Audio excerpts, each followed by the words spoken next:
جب بھی کسی نے تنقید کی نا صحابہ پہ، قرآن بولا، کرنے والوں نے تنقید کی، کہا کما آمن السفہاء، ہم ایسے ایمان لائیں جیسے یہ پاگل، صحابہ کو پاگل کہا، ہم اتنے پاگل تو نہیں ہیں کہ ان کی طرح ایمان لائیں، اپنی چمڑیاں اٹھڑویڑ دیں، ہم اتنے پاگل تو نہیں ہیں کہ بچوں کو ذبح کرا دیں، ہم اتنے پاگل تو نہیں ہیں کہ تن من دھن قربان کر دیں۔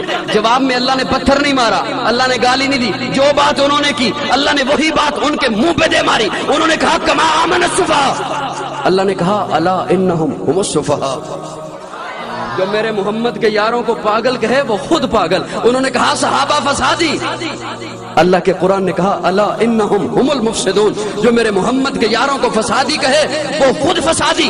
جو بات آپ صحابہ کو کہو گے قرآن وہی بات آپ کو دے مارے گا۔ ہم کہتے ہیں صحابہ مومن، قرآن کہتا ہے کہنے والا مومن۔ ہم کہتے ہیں صحابہ متقی، قرآن کہتا ہے کہنے والا۔ اور صحابہ کا مقام یہ ہے لوگوں، اللہ نے قرآن میں اور نبیوں کا بھی تذکرہ کیا۔ حضرت نوح کی شان میں 27 آیتیں نازل ہوئی، حضرت ابراہیم کی شان میں 42 آیتیں نازل ہوئی، حضرت موسیٰ کی شان میں 36 آیتیں نازل ہوئی، حضرت عیسیٰ کی شان میں 28 آیتیں نازل ہوئی، اور صحابہ کی شان میں 700 آیتیں نازل ہوئی، الگ الگ تذکرے۔ اور عثمان کے لیے تو 1400 صحابہ کو جنت کی سند عطا کی۔